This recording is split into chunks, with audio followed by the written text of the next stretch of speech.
ኮንግራጁሌሽን አብርሽ እንግዲህ 500,000 ኬክ ገብቷል። ሚስቱም ሩትዬ እንግዲህ 300,000 ኬክ ገብታለች። ግን አብርሃም ተመስገን ማለት አያውቅም።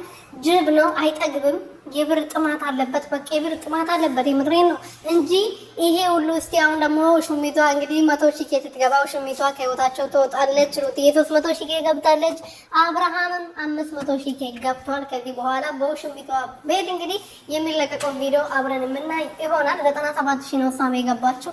ስለዚህ ከዛ በኋላ ሹሚቷ ከህይወታቸው እስከ መጨረሻ ድረስ ትወጣለች ብዬ ተስፋ አደርጋለሁ። ምክንያቱም ይሄ ሁሉ ድራማ ሲሰራ የነበረው አብርሽ 500,000 ኬክ እስከሚገባ ነው ሲባል ነበርና አብረን የምናይ ይሆናል። እንግዲህ ይሄ ጅብ ቢታወቀው ኖሮ ቢገባው ኖሮ የቤተሰቦቹ የኦዲየንሶቹ ፍቅር ቢገባው ኖሮ ለኦዲየንሶቹ ፍቅር ቢኖረው ኖሮ 300,000 ኬ እና 500,000 ኬ አንድ ላይ አክብሮ በደንብ አድርጎ ቤተሰቦቻቸውን ያመሰግኑ ነበር።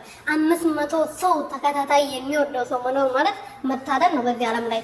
ግን እሱ ያልገባው በቃ የብር ጥማት አለበት፣ የሚጠግብ ሰው አይደለም። ለዛ ነው እንጂ ማመስገን ይችሉ ነበር ተሰብስበው፣ የሩትዬንም አክብሮ የእሱንም አክብሮ ማለት ነው። እስቲ አብረን የምናይ ይሆናል።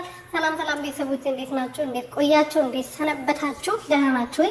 እኔ በጣም ደህና ነኝ፣ እግዚአብሔር ይመስገን። በያላችሁበት ሰላማችሁ በዘት ተረፍረፍ ይበልልኝ። እንግዲህ አብርሽ አበጋዛችን 500,000 ኬክ ገብቷል። እንኳን ደስ አለህ። ያው አንተ ተመስገንን አታውቅም እንግዲህ ያው ታመሰግናለህ ብዬ ተስፋ አደርጋለሁ። ዝም ትላለህ ብዬ ተስፋ እኔ እንጃ ዝም ትላለህ ብዬ አሁንም በዚህም እንግዲህ አመሰግናለሁ አትልም ይሆን አጠገብ እንግዲህ ያው አንተ የእንትን ጥማት አለበት የሆንክ